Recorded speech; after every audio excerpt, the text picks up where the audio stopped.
I'm black, but my dad's complexion is extremely fair, practically pale. When I was about 5, I asked why he was so much lighter than my mom, and he jokingly said a bucket of white paint had spilled on him once, and that's why. He also managed to convince me that my older sister lived inside a hat, so whenever I wanted to play with her, I'd look into a beanie trying to find her. She was, of course, at school. I was probably around 3 when I genuinely thought she was spending hours each day inside a hat. My best friend in kindergarten also had me believing she used to hang out with dinosaurs and ride them like horses. Then in first grade, another friend said her short hair shrank into her head every day because of sunlight. These are the most ridiculous lies I remember, though I'm sure there were countless others because I was an incredibly gullible kid.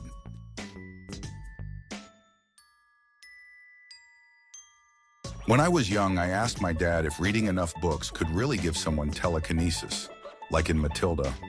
He assured me it could. I spent several years afterward thinking I simply wasn't reading enough.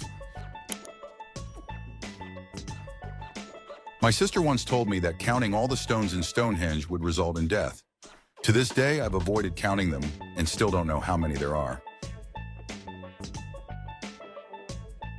You won't get in trouble if you tell the truth. Yeah, right. What a load of nonsense.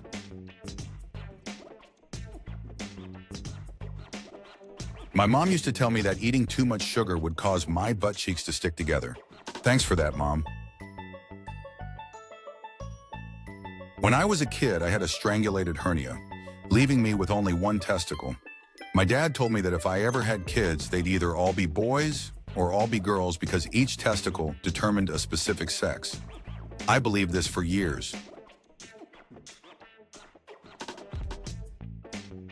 I was told leprechauns were real, so I spent hours designing various traps to try and catch one. The belief was that capturing one would earn you its pot of gold. A few times I found a piece of gold, which kept my hopes alive. Eventually, I discovered my dad had been sneaking gold-painted rocks into my traps at night. It's a sweet childhood memory, but the illusion shattered when I started asking other kids about their traps, and none of them knew what I was talking about. When I was 7, one of my teachers assigned us to write a letter to a family member or friend. After finishing mine, I got an envelope and a stamp. My mom, who worked at the county jail, suggested I write to an inmate who rarely received mail, so I did. My letter said something like, "I'm sorry you got arrested, but I hope you get out." I signed it with my little 7-year-old signature. While my mom was at the store, I asked my older brother for our address to use as a return address. He gave me 1600 Pennsylvania Ave, Washington, D.C. 2500, the White House address. I wrote it on the envelope and put it in the outgoing mail pile. Years later, while picking up my mom from work, one of the correctional officers jokingly called me Mr. President. When I asked why, he explained the story behind the letter, which had become a running joke at the jail. I used to believe the ice cream truck played music to announce it had run out of ice cream. When I was about 12, my grandpa took me and my 16-year-old cousin to the forest. My cousin told me a creature lived in the woods with both male and female genitalia and would come out at night to assault anything alive it could grab. At first, I thought it was nonsense, but when my grandpa backed up his story, I broke down in tears, begging to go home. Rest in peace, Grandpa. You were a wild one. I believe the hazard button in a car was designed to make the vehicle explode. I thought swallowing the black seeds from a watermelon would make one grow inside my stomach. As a child, I couldn't figure out how the death scenes in war movies look so authentic. When I asked my older brother about it, he told me that film crews would empty nearby prisons, dress the inmates as soldiers, arm them, and tell them they'd be freed if they survived the filming. I was around 7 years old when he told me this, and I believed it until I was 10. During family camping trips, my great-grandfather used to bring enormous salt shakers for all the kids. As soon as we arrived, he would hand them out, claiming, "If you sprinkle salt on a squirrel's tail, it will lose its balance and be unable to climb trees, so you can catch one as a pet." This led to hours of us chasing squirrels with salt shakers, while the adults enjoyed their drinks in peace. Despite our efforts, none of us ever caught a squirrel. When I was young, my dad tricked me into thinking it cost 25 cents to change the car radio station. This kept me from fiddling with it, and I didn't realize it wasn't true until I was 14.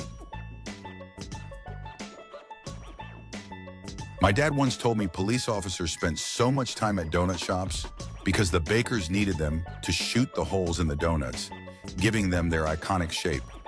I believed this until one day, my dad caught me trying to sneak behind the counter at Dunkin' Donuts because I wanted to see them shooting the donuts. Around the age of 8 or 9, my dad told me, "The people at the sewage plant are checking your poop and have asked you to eat more fiber." I grew up thinking adults actually knew what they were doing. Sometimes when we asked for McDonald's and my dad said no, he would still turn into the drive-thru and claim the car was doing it on its own. I believed him every single time and thought the car was just looking out for me.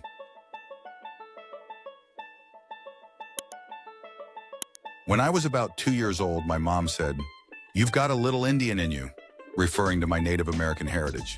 Since I had just seen the Indian in the cupboard, I genuinely believed there was a tiny man living inside my body. As a kid, I thought that when girls grew up, their feet would become shaped like Barbies, permanently arched to fit high heels. It didn't occur to me that the 4 adult women I lived with didn't have Barbie feet. I believed that the button on the armrest of airplane seats was an eject button. I only found out it reclines the seat embarrassingly late.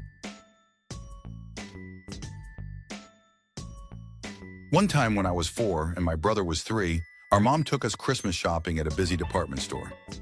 We wanted to stay and play in the toy section, so she warned, "If you're not ready when I come back, I'm leaving without you." After playing for a while, we couldn't find her, so I assumed she'd gone home as she'd said she would. I told my brother we had to walk back ourselves, even though it was about 3 miles away.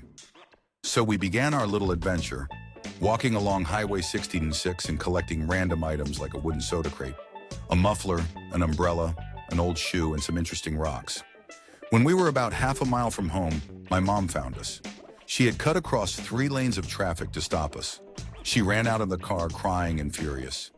I thought it was nice of her to pick us up despite our misbehavior, but didn't understand why she was so upset. Apparently, several people at the store and on the highway had told her about 2 little kids walking with their Christmas treasures. This happened in 1965. My older brother played a trick on me once. I had been watching a children's TV show, likely The Electric Company, that featured a guest who was a tap dancer. He managed to convince me that tap dancers didn't make their tapping sounds with their feet, but instead created the noise using their mouths. I spent several weeks attempting to tap dance by making sounds with my mouth, but my mom eventually made me stop.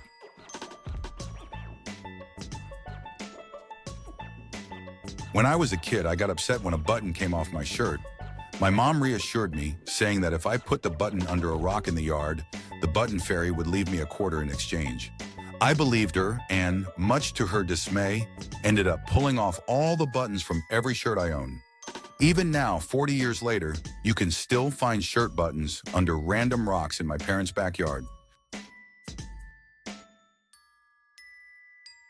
When my sister and I were younger, our mom told us a fib. She claimed to be a Grammy-winning singer. She said all her awards were stored in the attic, knowing we would never go up there to check.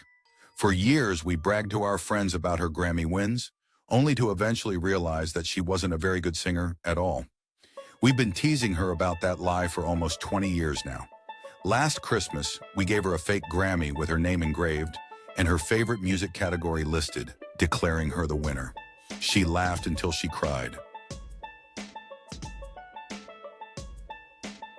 When I was 5, I lost my favorite stuffed animal, a white dog, at the Miami airport. I was heartbroken. A few weeks later, my mom handed me a brown dog that looked exactly like the one I'd lost, except for the color. She explained that the airport staff had found it but it had gotten a tan while in Florida. I believed her completely for years. Now the tan dog belongs to my son, who loves it just as much as I did.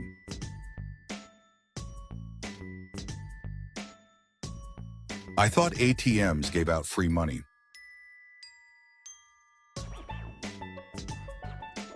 On my 5th birthday, my older sister gave me a pack of gum. It was my first time trying it, and I accidentally swallowed a piece. When I told her, she said that because I swallowed the gum, I would die in 7 years. I was devastated but didn't want to upset my mom, so I kept it to myself.